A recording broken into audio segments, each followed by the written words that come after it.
শুরু হয়ে গেল ভূত এফএম। আপনাদের সবাইকে ভূত এফএমে আমন্ত্রণ জানাচ্ছি এবং আশা করছি যে যেখানে আছেন ভালো আছেন, সুস্থ আছেন। এবং আজকে ভূত এফএম শুরু করতে চাই একটা আমরা ইমেল দিয়ে, যে ইমেলটি আপনাদেরই পাঠানো ইমেল, এবং সেটা আমি যিনি পাঠিয়েছেন তার মতো করেই পড়ে শোনাতে চাই। চলুন শুনে আসি আমাদের আজকের প্রথম ঘটনা। আসসালামু আলাইকুম প্রিয় রাসেল ভাই, আশা করি ভালোই আছেন আর আপনি সর্বদা আল্লাহর রহমতে ভালোর দলেই থাকেন। আমি জোবায়েদ হোসাইন ইতালির মিলান সিটি থেকে লিখছি। আমি এখানে একটি মিনি মার্কেট চালাই।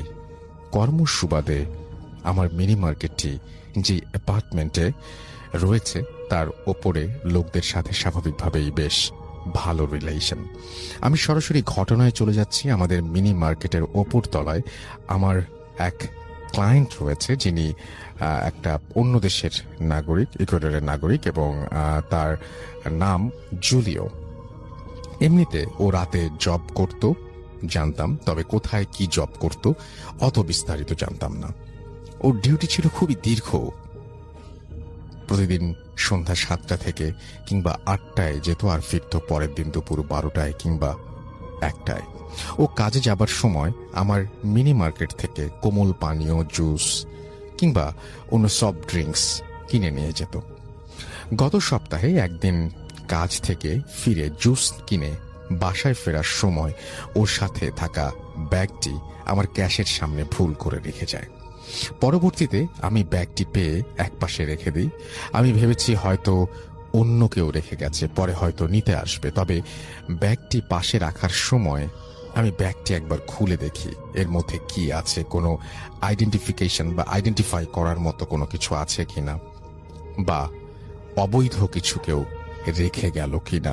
এসব ভেবে খুলে দেখি জামা কাপড় আর একটা তসবির মতো, ঠিক তসবি না, হিন্দুদের পৈতার মতো ক্রস চিহ্নের লোহার একটা বস্তু।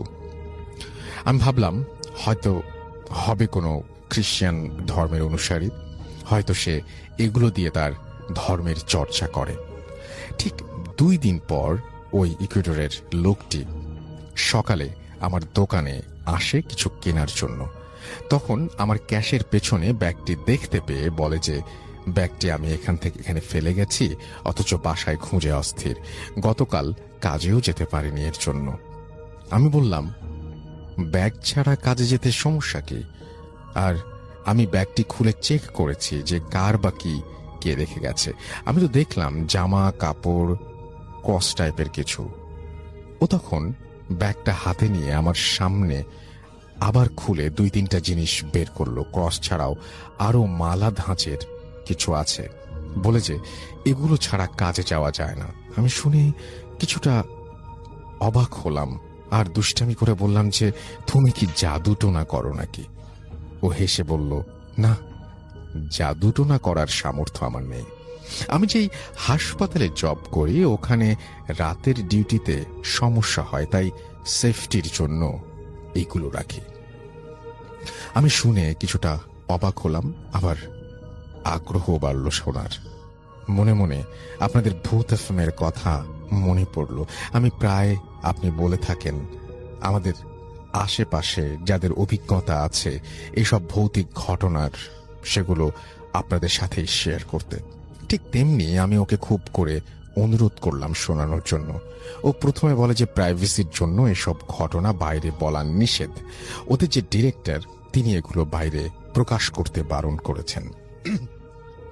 আমিও নাছোড়বান্দা, খুব খুব করে অনুরোধ করায় ভালো সম্পর্ক থাকার কারণে আমাকে বলতে রাজি হলো।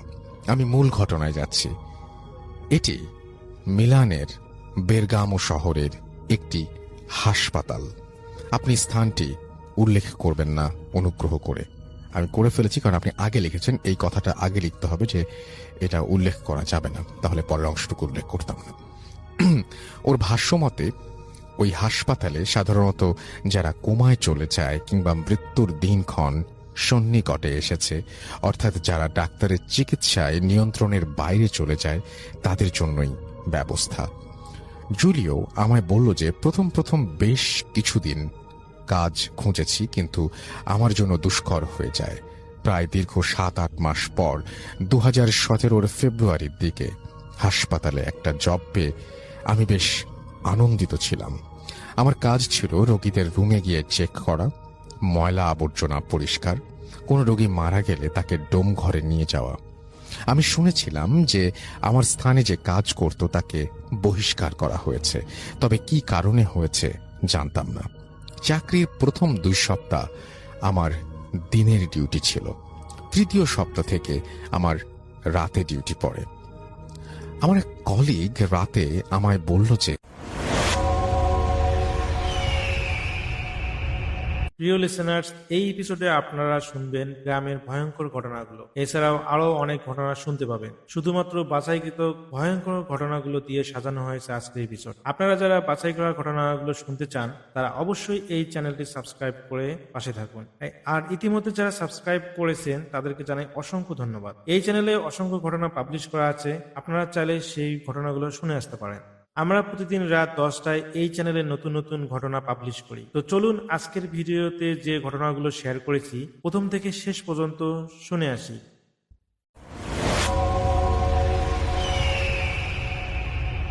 কলিগ রাতে আমায় বলল যে রাত 1টার পর একটু সতর্ক থাকতে এবং এক কলিগ আরেক কলিগের নজরের আওতায় থাকতে। আমি শুনে ভাবলাম হয়তো কাজে কেউ ফাঁকি দেয় কিনা সেটা নিয়ন্ত্রণ করার জন্য এই ব্যবস্থা। আমি মনে মনে ভাবলাম আমার যে কাজ সে আমি কেউ দেখলেও করবে, আবার না দেখলেও করব। আর হাসপাতালে তো সিসি ক্যামেরা আছেই, তাই অনর্থক কোনো নজরের বিষয়টাকে আমি কেয়ার করলাম না। আমি রুম ক্লিন করে এগোচ্ছি। এমন সময় আমাদের ঝাড়ু বালতি যেখানে রাখি মনে হলো কালো জামা পরা একটা মানুষ ঢুকলো সেখানে। আমি সোজা গিয়ে ডানে মুখ ঘোরানোর সময় মনে হলো যে কেউ ঢুকেছে। আমাদের স্টাফ সকলেই আকাশি রঙের পোশাক পরা। আমি ভাবলাম যে আবছা আলোতে রাতে আকাশি রঙের পোশাক আমার কাছে কালো লেগেছে, তাই অতটা চিন্তিত ছিলাম না। আমি বাকি কাজ করতে করতে ওই রুমে প্রবেশ করলাম।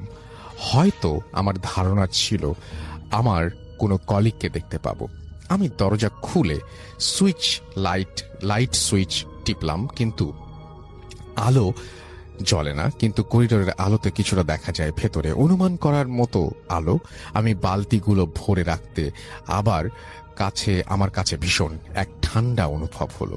আমি ভাবলাম হয়তো যে কোনো বাতাস প্রবেশ করলো, কিন্তু ঠান্ডায় আমার নাক মুখ কাঁপুনি দিয়ে আমার শরীরের অন্যরকম অনুভূতি যেটা বোঝাতে পারবো না।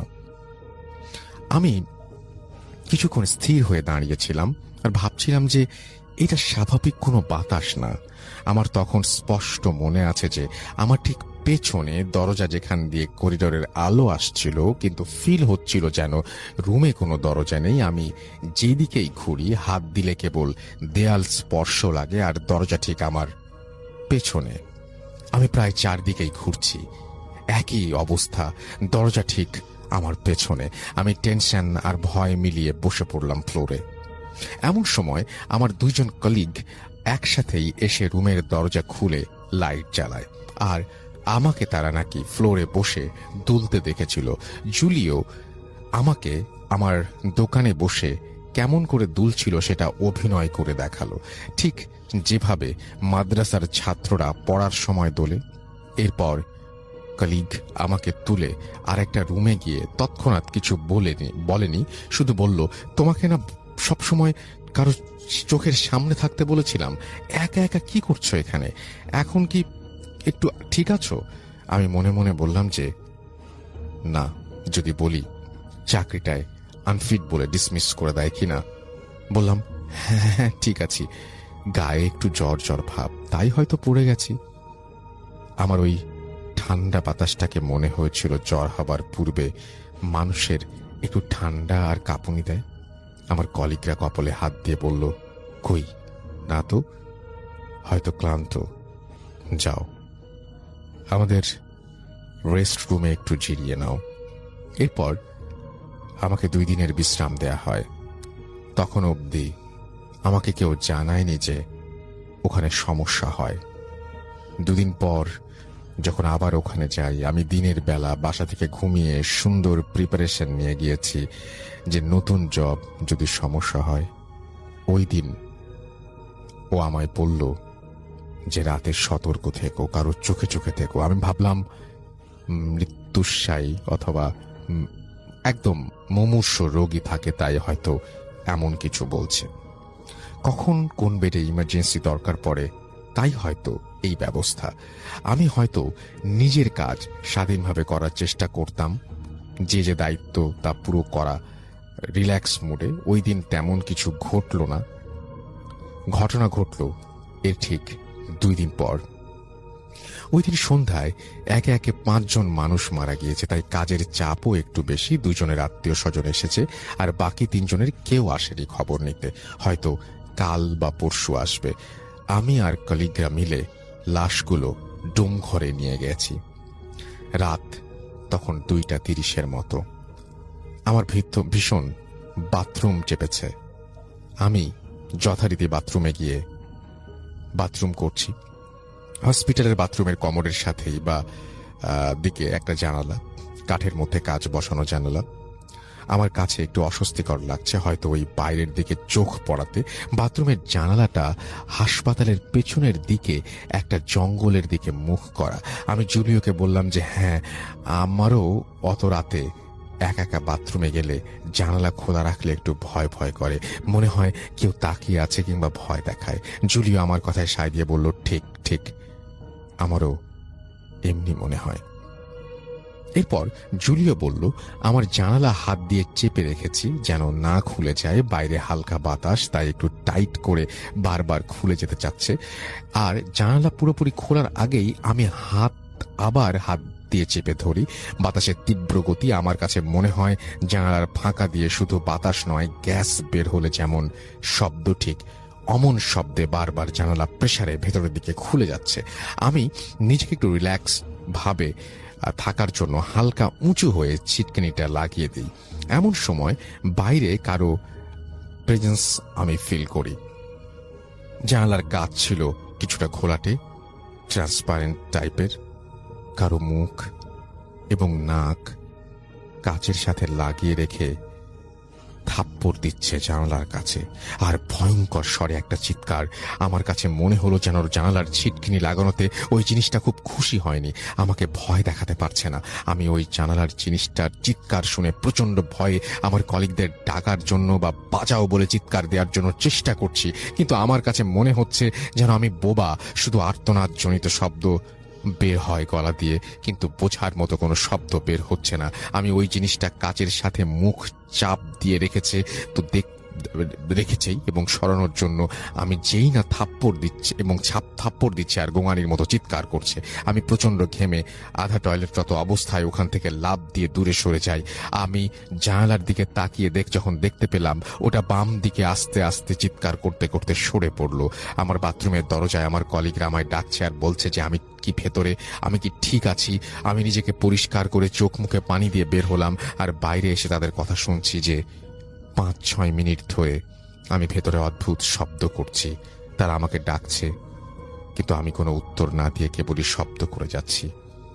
এরপর আমাকে সবাই অফিসিয়াল ডেস্কে নিয়ে গিয়ে কিছু খেতে দেয়, আর ডিরেক্টর এসে ক্রস চিহ্নের ওই জিনিসটার কথা বলে যেটা আমার ব্যাগে আমি দেখেছিলাম। জুলিও আরও বলল যে ওদের হসপিটালের স্টাফরা রাতে অন ডিউটির সময় জামার সাথে বেল্ট টাইপের যেটা আছে সেটির সাথে গেঁথে রাখতো। আমাদের রুল দেয়া আছে যে কোনো নার্স কিংবা ডাক্তার যদি কোনো কমান্ড দেয়, বিশেষ করে রাতের বেলায়, তাদের সাথে ক্রস থাকতে হবে কিংবা তসবির মতো থাকতে হবে, আবার হলি ওয়াটার থাকতে হবে, ওদের প্রচলিত পবিত্র পানি যেটি, এবং সেটি ছিটানো রোজকার দৃশ্য। এখন থেকে ওখানে জোড়ায় জোড়ায় কাজ করতে হয়, এমনকি বাথরুমে গেলে দরজা হালকা খুলে রেখে তার গেইটে তার কলিগদের দাঁড়িয়ে থাকবে। এভাবেই চলছে। বেশ কয়েকবার এই নিয়ে লেখালেখি হয়েছে। আমাদের পুরাতন হাসপাতালটি বন্ধ ঘোষণা করে নতুন একটি খুলেছে, কিন্তু এখানেও সেই একই সমস্যা। 3 সপ্তাহ আগের ঘটনা। আমাদের এক স্টাফ হঠাৎ রাতে এক কোমায় থাকা রোগীকে বিছানা থেকে টেনে হিঁচড়ে নামিয়ে তিনি বিছানায় গিয়ে ঠিক কোমার রোগীটির মতো আচরণ করতে লাগলো। টিভির ফুটেজে দেখে পরে তৎক্ষণাৎ তাকে উদ্ধার করা হয়। এই অবস্থার মধ্যে দিয়ে যাচ্ছে। জুলিও আরো বলল আরো ঘটনা আছে, সময় করে আর এক সময় বলবে। এই ছিল ঘটনা, হয়তো সাজিয়ে লিখতে পারেননি। যাই হোক, ঘটনাটি আপনি লিখেছেন সেজন্য আপনাকে অসংখ্য অসংখ্য অসংখ্য ধন্যবাদ।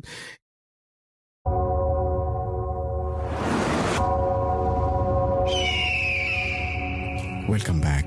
আপনাদের সবাইকে স্বাগত জানাই আমি রাস্তেল। আশা করছি আপনারা সবাই ভালো আছেন, ভালোর তলে আছেন। আমিও ভালো আছি আর ভালোর তলে আছি। চলে যাব আরও একটি ঘটনায়। যদি ভালো লাগে সাথে থাকবেন। হ্যালো লিসেনার্স, আশা করি সবাই ভালো আছেন, ভালো দলে আছেন। আমি যে আজকে ঘটনাটা শেয়ার করব, সেই ঘটনাটা আমাকে একজন শেয়ার করেছেন। তিনি আমাকে তার নাম ঠিকানা বলতে মানা করেছেন। তো তিনি যেভাবে আমাকে ঘটনাটা বলেছেন, আমি চেষ্টা করব আপনাদের মাঝে সেইভাবে ঘটনাটি বলার জন্য। ঘটনাটা ছিল 2015 সালে। এটা প্রায় আজ থেকে 10 বছর আগের ঘটনা। আমি ক্লাস 7-এ পড়ি। সুযোগ পেলেই ছোট ফুপুর বাসায় বেড়াতে যেতাম। তাই সেইবার গ্রীষ্মকালীন ছুটি পেয়ে ফুপুর বাসায় চলে যাই। শহরে থাকতাম বলে ফুপুর বাসায় আমার গ্রাম্য পরিবেশ খুবই ভালো লাগতো। যেহেতু গ্রীষ্মকালীন ছুটি পেয়েছি, স্কুল একটা লং টাইম বন্ধ, এই জন্য আমি গ্রামের বাসায় ফুপুর বাসায় গ্রামের বাসায় চলে যাই। ফুপুর বাসায় প্রথম দিন আমার খুব ভালোই কাটলো। সমস্যা শুরু হলো ঠিক তারপর দিন থেকে। আমি রাতে খেয়ে শুয়ে পড়েছি। হঠাৎ করে আমি মাঝরাতে শুনতে পাই বাইরে, আমার রুমে আমি যেখানে শুয়েছিলাম তার বাইরে পাশে মনে হচ্ছে কে যেন পায়ে নুপুর পরে পায়চারি করছে। প্রথমে আমার কাছে মনে হলো এটা যে হয়তো আমি ভুল শুনছি, কিন্তু যখন দেখলাম শব্দটা বন্ধ হচ্ছে না, ক্রমশ বেড়ে যাচ্ছে, মনে হচ্ছে যে আমারই হলো রুমের পাশে খুব সুন্দরভাবে পায়চারি করে স্পষ্ট বোঝা যাচ্ছে, তখন একটু ভয় পেয়ে গেলাম। এরপর আমি ফুপুকে ডেকে তুলে তাকে আমি সবকিছু বললাম। ফুপু আমার রুমে এসে শব্দটা শোনার চেষ্টা করতেছিল, এবং কিন্তু তিনি কোনো শব্দ শুনতে পাচ্ছিল না। এবং আমি ফুপুকে জিজ্ঞেস করলাম, ফুপু তুমি কি শব্দটা শুনতে পাচ্ছ? দেখো ওই এখনো সেইখানে নুপু পায়ে পায়চারি করতেছে। তো ফুপু আমাকে বলল, আরে কই, কোনো তো আমি নুপু পায়ের শব্দ পাচ্ছি না, দূরে তো ঝিঝি পোকার ডাক শোনা যাচ্ছে, তুই হয়তো বা ভুল শুনতেছিস, ঘুমিয়ে পড়। তো ফুপু আমাকে বুঝিয়ে চলে গেল। তো আমিও এটা আমার মনে ভুল করে ভাবলাম যে হয়তো বা আমি ভুল শুনতেছি, বা যদি নুপুরের সত্যি শব্দ হইতো তাহলে তো আমার ফুপুও শুনতো। তা আমি ভুল মনে করে আমি শুয়ে পড়লাম এবং ঘুমিয়ে গেলাম। এর পরের দিন সারাদিন খুবই ভালো কাটলো, কিন্তু সন্ধ্যা হতে না হতেই কানে আসতে লাগলো সেই নুপুরের শব্দ। তো যখন আমি রাত 10টার দিকে ঘুমাতে যাব, তখনও আমি সেই শব্দগুলো পাচ্ছিলাম এবং খুব ভয় পাচ্ছিলাম যে কি না কি ঘটে। এই জন্য আমি আজকে ফুপুকে বললাম, ফুপু তুমি আজকে আমার সাথে ঘুমাবে, আমার ভয় করতেছে। তো ফুপু রাজি হয়ে গেল, তো ঠিক আছে। তো আমি ফুপুর সাথে ঘুমিয়ে গেলাম, কিন্তু হঠাৎ করে দেখলাম যে আমি ঘুম ভেঙে গেছে এবং নুপুরের শব্দ শুনতে পাচ্ছি। তা আমি হলো সে সময় যেহেতু গরমকাল চলতেছে, আর গ্রামের বাসাগুলো তো নর্মালি জানালা খুলে সবাই রাতে ঘুমায় ডিম লাইট জ্বালিয়ে। তো আমি খুব ভয় পাইতেছিলাম যে জানালা দিয়ে তাকাবো কিনা, কিন্তু কোনোভাবেই সাহস পাচ্ছিলাম না। তো আমি ধীরে ধীরে, তাও একটু পর সাহস পেয়ে ধীরে ধীরে আমি যখন জানালার দিকে তাকালাম, জানালা দিয়ে বাইরে দেখার চেষ্টা করতেছি যে কে। যদিও আমি সাহস পাইতেছিলাম না, তখন আমি শুনলাম যে নুপুরের সাথে সাথে কেউ যেন উঠানটা ঝাড়ু দিচ্ছে, এরকম একটা শব্দ। তো আমি ভাবলাম যে সাহস করে দিয়ে একবার দেখা যাক যে আসলে কে সে। তখন আমি হলো জানালার দিকে তাকিয়ে যা দেখলাম যে একটা মহিলা, সে কুঁজো হয়ে ঝাড়ু দিচ্ছিল এবং তার ফেসটা দেখা যাচ্ছিল না। আমি দেখতেছিলাম যে তার পায়ে নুপুর ছিল এবং সে উঠান ঝাড়ু দিচ্ছিল, কিন্তু রাত এতগুলো বাজে এই সময় তাকে দেখা যাচ্ছে স্পষ্ট ভাবে মনে হয় যে সন্ধ্যার বা সকালের যে আলোর মধ্যে যে একটা মানুষকে দেখা যায় না স্পষ্টভাবে, এরকম। আমি খুবই অবাক হয়েছি যে এটা কেমনে সম্ভব, চাঁদনি রাতও তো ওইরকম না। তো হঠাৎ করে না সেই মহিলাটি আমার দিকে তাকালো। আমি দেখলাম সেই মহিলার মুখটা মানে খুবই সম্পূর্ণরূপে ঝলসানো একটা মুখ। তাকে দেখার সঙ্গে সঙ্গে আমার শরীর দিয়ে মনে হয় যে একটা ঠান্ডা স্রোত বয়ে গেল। এই গ্রীষ্মকালে যেখানে মানুষ ঘেমে যায়, সেখানে আমার মানে এত পরিমাণে একটা ঠান্ডা আমার শরীরে দিয়ে বয়ে গেল, বা একটা হাওয়া আমার শরীরে লাগলো। আমি মানে কাঁপতেছি, বিষয়টা এরকম। এবং সেই মহিলার যখন মুখটা আমি ঝলসনা দেখলাম, খুবই ভয় পেলাম। ভয় পাওয়ার এক পর্যায়ে সে যখন আমাকে দেখে হাসি দিল, আমি আর নিজেকে ধরে রাখতে পারলাম না, আমি অজ্ঞান হয়ে পড়ে যাই। এরপর আমার আর কিছুই মনে নেই। তো এর হলো 2 দিন পর আমার জ্ঞান ফেরে। আমি দেখি যে আমার চতুর্পাশে আমার হলো ফুপু ফুপা এবং তার বাচ্চা কাচ্চা। তো আমাকে জিজ্ঞেস করলো যে কি হয়েছে, তুই অজ্ঞান হয়েছিস কেন? আর তোকে 2 দিন ধরে অজ্ঞান অবস্থায় কোনোভাবেই জাগানো যাচ্ছে না। ইতিমধ্যে অবশ্য আমার ফুপু এক হুজুরকে নিয়ে আসছিল, যেহেতু আমি তাকে বলছিলাম যে আমি এরকম নুপুর পায়েস মানে একটা শুনছিলাম। তো হুজুর এসে আসলে পানি পড়ায় এবং তাবিজ দিয়ে যায়, এবং তাবিজ পড়ানোর পরবর্তীতে আমি আসলে জ্ঞান ফিরে পাই। তো এরপর আমি আমার ফুপুকে ঘটনাগুলো বলি, এবং সেদিনও সেই হুজুরকে নিয়ে আসা হয়, এবং হুজুর পুনরায় আমাকে ঝাড়ফুঁক করেন এবং বলে এই তাবিজ দেন। তাবিজ দিয়ে বলেন যে এই তাবিজটা না খুলতে। আর এই ফুপুদের বাসায় ওই বাচ্চায় নাকি একটা খারাপ জিন ছিল, সেই খারাপ জিনটা আমাকে দেখে পছন্দ করেছে, যার কারণে সে আমাকে নিয়ে যেতে চায়। এই জন্য সে আমাকে আর কি আমার উপর ভর করেছে বা আমাকে দেখা দিয়েছে।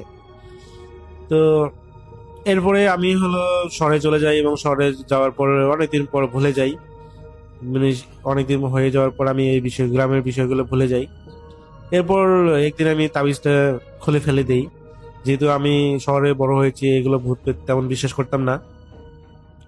খুলে দেওয়ার ঠিক কয়েকদিন পরে সমস্যা শুরু হয়। সমস্যা ওইভাবে মানে প্রকট সমস্যা না, কিন্তু আমি আসলে ওই যে গ্রামের যে নুপুর পায়ে মানে পায়চারি করা, তারপর ঝাড়ু দেওয়া, এই যে শব্দগুলো, আমি না এগুলো শহরে আমি যখন থাকতাম তখন এই শব্দগুলো শুনতে পারতাম, কিন্তু আসলে সে আমার কখনো সামনে আসেনি।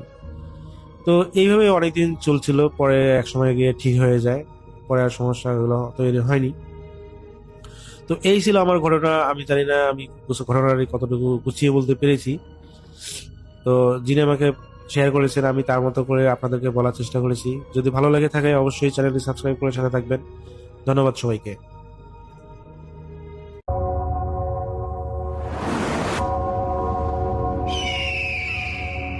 Welcome back.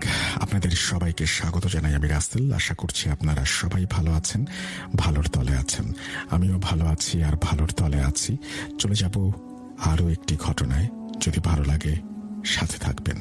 প্রথম যে ঘটনাটি আপনাদের সামনে উপস্থাপন করতে যাচ্ছি, মূলত এই ঘটনাটি ঘটেছিল ওনার খালামণির সাথে।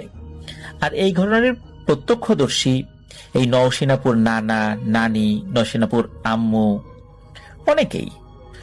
ঘটনাটির সাল 1979 বা 80 এরকম হবে আর কি, এতটুকু জানিয়েছেন নওশিনাপুর। এক্সাক্ট সালটা বলা মুশকিল, তো উনি বলেছেন এরকম সাল একটা হতে পারে আনুমানিক। তো ওনার বড় খালা তখন ক্লাস 7-এ পড়েন। তখন খালার বয়স 14 কি 15 হবে।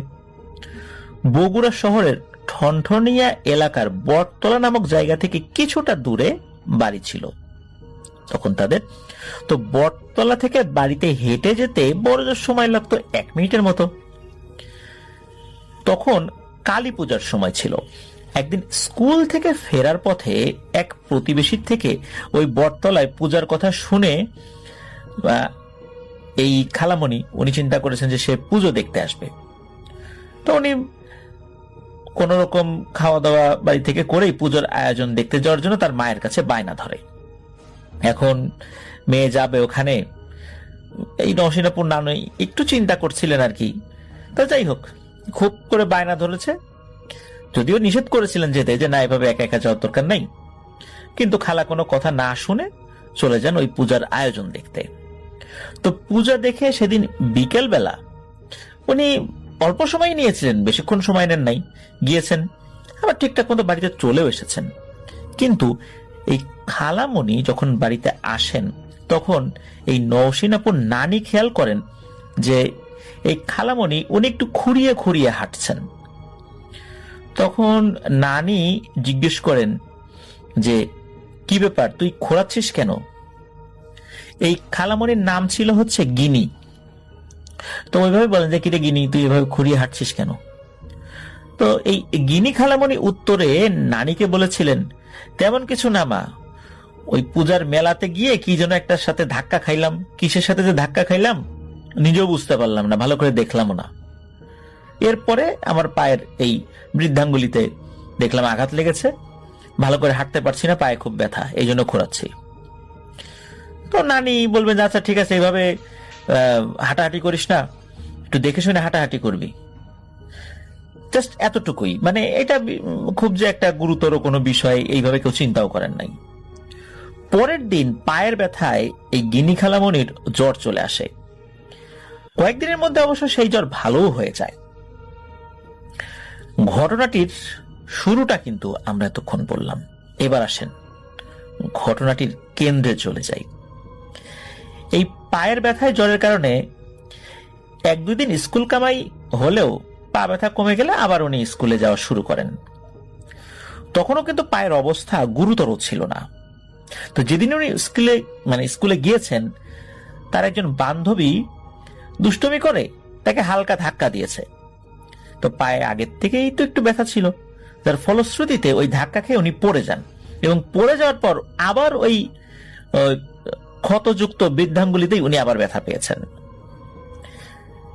এখন কিন্তু বাড়ির কোনো ওষুধে আর কাজ হচ্ছে না, ডাক্তারের শরণাপন্ন হতে হলো।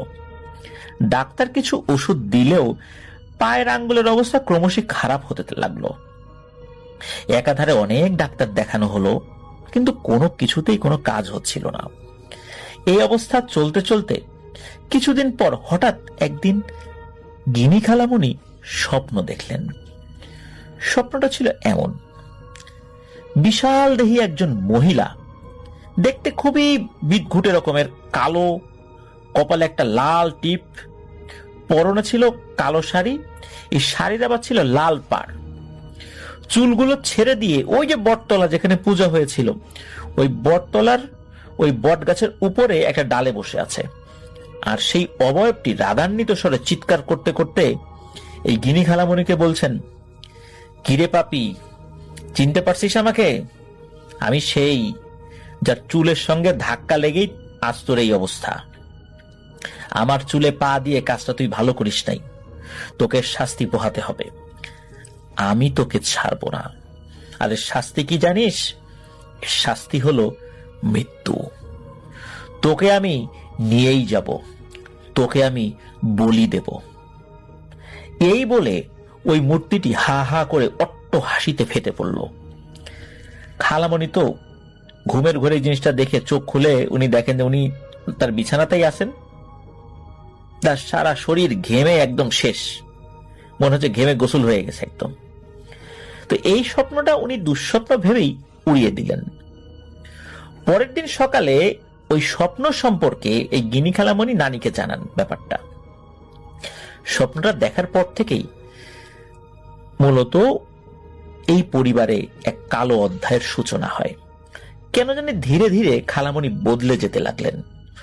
উনি কিরকম, মানে কোনো কিছু খেতে পারতেন না, খেতে গেলেই খাবারের উপরে নাকি এক ভয়ানক মহিলার মুখাবয়ব দেখতে পেতেন, আর শুনতে পেতেন একটা শব্দ, মৃত্যু মৃত্যু মৃত্যু, এরকম শব্দ শুনতে পেতেন। একটাই শব্দ বারবার উনি শুনতে পেতেন, আর উনি সেই মহিলার মুখটাই দেখতে পেতেন যাকে স্বপ্নে দেখেছিলেন, বটতলার সেই বট গাছের উপরে বসেছিল।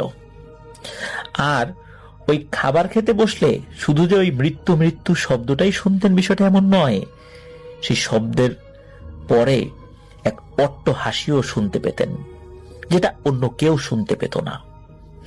এই কারণে মূলত উনি খাবার খেতে পারতেন না। এদিকে কি হয়, ওনার যেই পায়ের আঙ্গুলে আঘাত লেগেছিল ওই আঙ্গুলে ঘায়ের সৃষ্টি হয় এবং ঘা বাড়তে বাড়তে আস্তে আস্তে হাঁটু পর্যন্ত চলে আসে। তো এগুলো দেখে আশেপাশের মানুষ এই নৌশিন আপুর নানিকে বলেন যে মেয়ের তো বাতাস লাগছে, ভালো কবিরাজ দেখাও গিনির মা। এদিকে নানিও কিন্তু সেই অনুযায়ী কবিরাজের খোঁজ করতে থাকেন। প্রথম দিন একজন কবিরাজ এসে খালামণিকে দেখেন।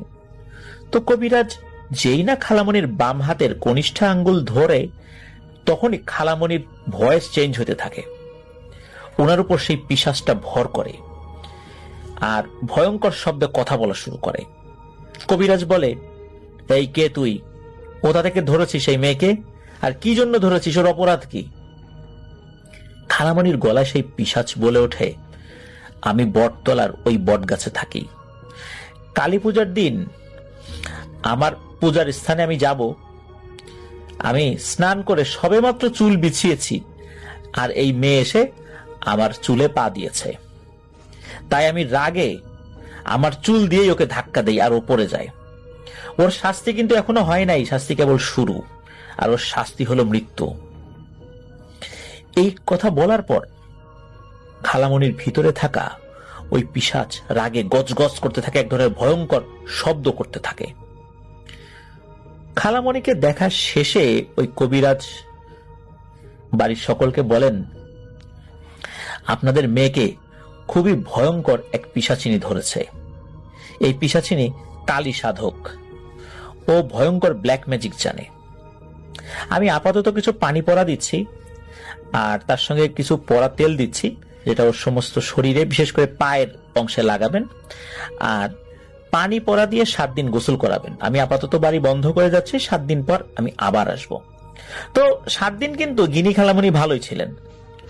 7 দিন পর আবার আগের মতো উনি অসুস্থ হয়ে যান, বাড়ির কাউকে সহ্য করতে পারেন না। এদিকে এই নৌশিনাপুর আম্মুকে উদ্ভট সমস্ত নামে ডাকা শুরু করে, মানে এই শব্দগুলোর সাথে ওনারা পরিচিত না, অদ্ভুত রকমের শব্দ। এদিকে 7 দিন যায়, 15 দিন যায়, ওই যে কবিরাজের আসার কথা 7 দিন পরে, ওই কবিরাজ আর আসে না। কবিরাজকে একটা সময় খবর দেয়া হয়। খবর দেওয়ার পর ওই কবিরাজ জানায় যে এই গিনি নামের মেয়েটাকে উনি আর চিকিৎসা করতে পারবেন না। কেন পারবেন না সেটা জানতে চাইলে উনি কিছু বলেন না। এভাবেই অতিবাহিত হয়ে যাচ্ছিল তাদের দুর্বিষহ জীবন। দিনের পর দিন অনেক কবিরাজ আসে, কেউ পানি পড়া, কেউ তেল পড়া, আবার কেউ তাবিজ দিয়ে যেত। কত শতবার যে ওই বাড়িটা বন্ধ করা হয়েছে, কিন্তু খালামণি পরিপূর্ণভাবে আর ভালো থাকতো না। কয়েকদিন ভালো থাকতো, এরপর আবার সেই আগের মতোই অবস্থা। খালামণির স্কুলে যাওয়া বন্ধ হয়ে যায়। একদিন নাটোর থেকে এক কবিরাজ আসে, উনি আয়না পরানো জানতেন। এই কবিরাজ খালামণিকে আয়নার দিকে তাকাতে বললেন আর বললেন যে, গিনি, এই আয়নায় তুমি কি কিছু দেখতে পাচ্ছ? সবাইকে অবাক করে দিয়ে গিনি খালামণি বলতে লাগলেন, হ্যাঁ, আমি দেখতে পাচ্ছি। আমি দেখতে পাচ্ছি একটা কবর, আর কবরের পাশে একটা নাম ফলক আছে, সেখানে আমার নাম লেখা, গিনি। কবিরাজ আবার বললেন, দেখো তো মামনি, আবার কি দেখতে পাও?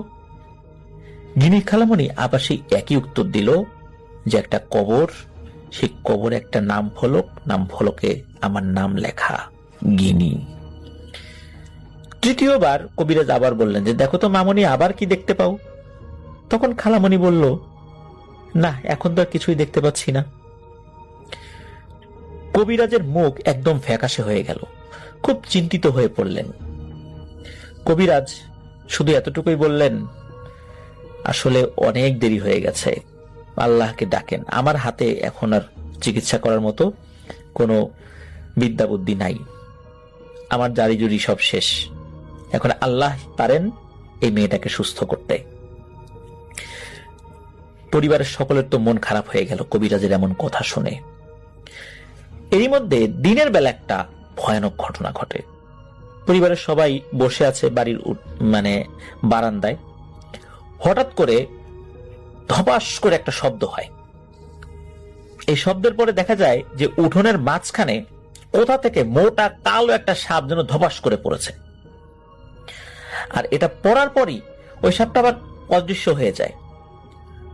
সবাই চিন্তা করছে এই সাপটা মানে আশেপাশে কোথাও চলে গেছে, ক্ষতি করতে পারে। এই চিন্তা করে দ্রুত সাপটাকে খোঁজার চেষ্টা করলেও এই সাপটাকে আর কখনোই পাওয়া যায়নি। সাপটা কোথা থেকে আসলো, হঠাৎ করে উপর থেকে ঠাস করে পড়লো, আবার কোথায় বা হারিয়ে গেল, এটা কিন্তু আর বোঝা যায়নি। তো এরকম করে ছোটখাটো কিন্তু অনেক ঘটনাই ঘটে, যেগুলো বলতে গেলে দীর্ঘ সময় লাগবে। এই কারণে ওই সমস্ত ছোটখাটো ঘটনাগুলো নওশীন আপু পাঠান নাই বা বলেন নাই। তো একদিন নানি একটা স্বপ্ন দেখেন। তো স্বপ্নে দেখেন যে এই নওশীন আপুর নানির মুরগিগুলো বাইরে উনি ছেড়ে দিয়েছেন। কোত্থেকে একটা চিল এসে ছো দিয়ে একটা মুরগির বাচ্চাকে নিয়ে গেল। শুধু তাই না, একটা বাচ্চা নিয়ে যাওয়ার পর আবার আর একটা বাচ্চা নিয়ে যাওয়ার জন্য সে দূরে ওত পেতে বসে আছে। নানি পরহেজগার মানুষ ছিলেন, উনি এই স্বপ্নটার অর্থ অনেকটাই বুঝতে পেরেছিলেন। বগুড়াতে যখন চিকিৎসা হলো না, তখন গিনি খালামণিকে নিয়ে নানা ভাই ঢাকাতে যান। যেহেতু খালামণির পায়ের সমস্যা ছিল, তাই উনি হাঁটাচলা করতে পারতেন না। তাই খালামণিকে ডাক্তার দেখিয়ে সিঁড়ি দিয়ে নামার সময় কোলে করে নামতে হতো, তাকে কোলে করে নামাতে হতো আর কি। তো যেই না সিঁড়ি দিয়ে নামতে গিয়েছেন নানা ভাই, তখন এই নানা ভাই পেছন থেকে একটা ধাক্কা অনুভব করেন এবং এরপরই উনি পড়ে যান।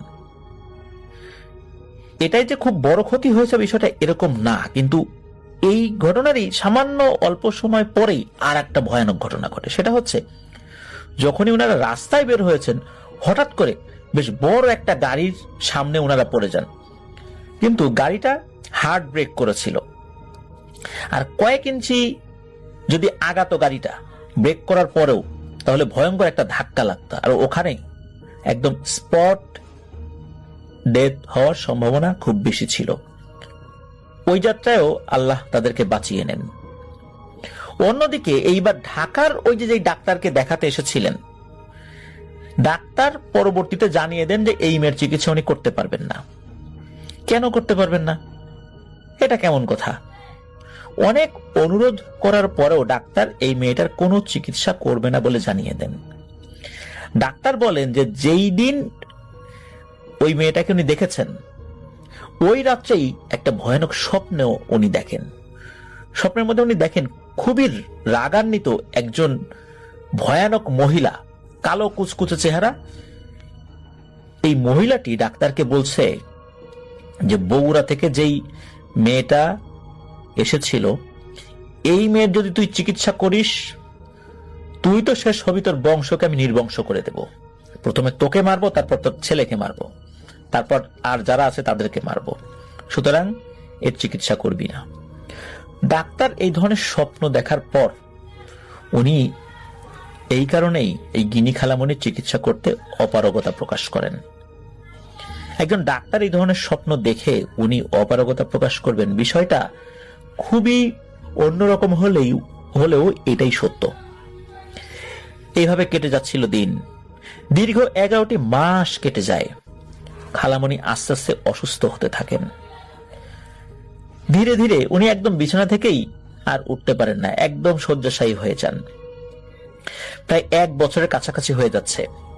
কালী পূজার মানে পরবর্তী কালী পূজার 6 থেকে 7 দিন আগে গিনি খালামণির অবস্থা আরো খারাপ হয়ে যায়। গিনি খালামণি ঘরের আশেপাশে ভয়ঙ্কর ভয়ঙ্কর কালো রঙের সাপ দেখতে পেতেন, যে সাপটা অন্য কেউ দেখতে পেত না। সাপ দেখার পর চিৎকার করতেন, সাপ সাপ সাপ।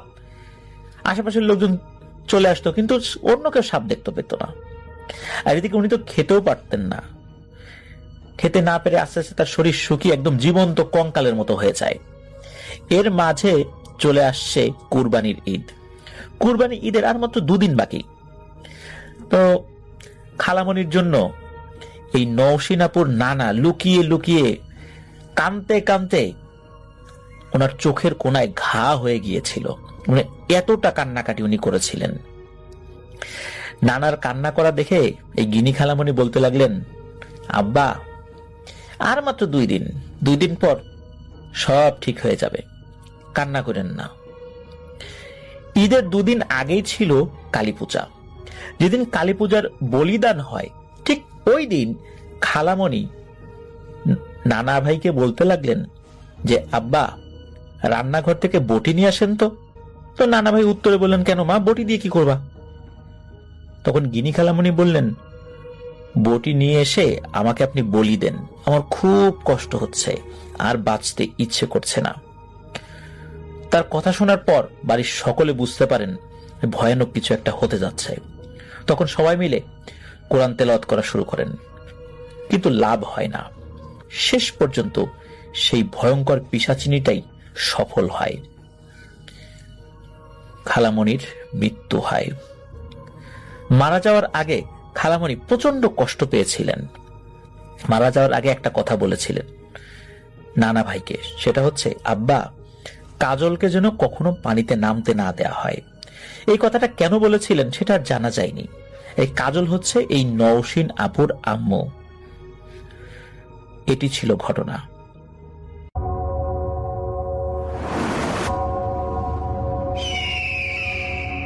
Welcome back. আপনাদের সবাইকে স্বাগত জানাই আমি রাসেল। আশা করছি আপনারা সবাই ভালো আছেন, ভালোর তলে আছেন। আমিও ভালো আছি আর ভালোর তলে আছি। চলে যাব আরো একটি ঘটনায়।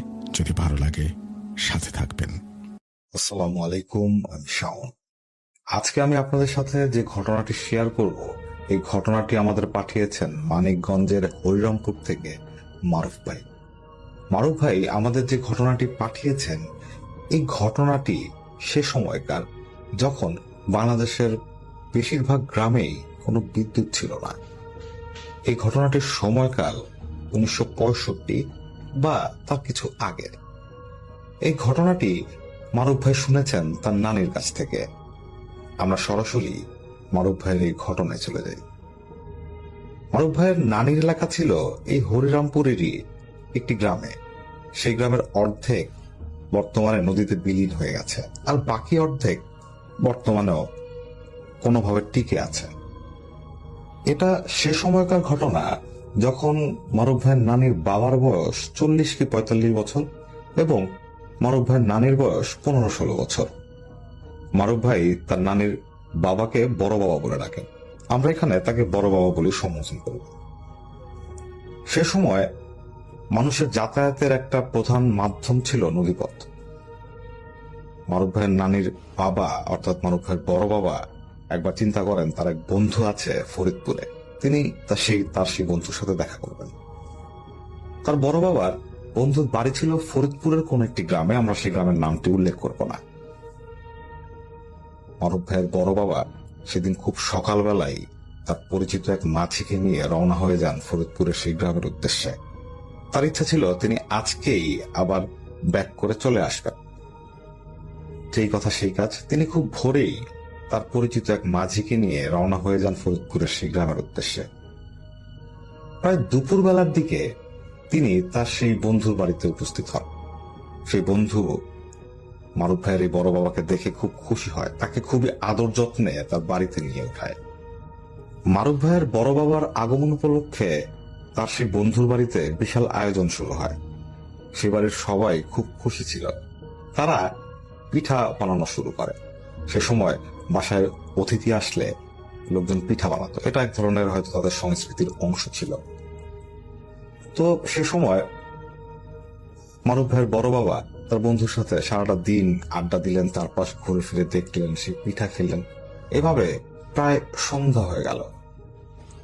মারুফ ভাইয়ের বড় বাবার ইচ্ছা ছিল না সেদিন ব্যাক করার। এতদিন পর তিনি তার বন্ধুকে পেয়েছেন, তাই তিনি আজকে আর তার বাড়িতে যেতে যাচ্ছিলেন না।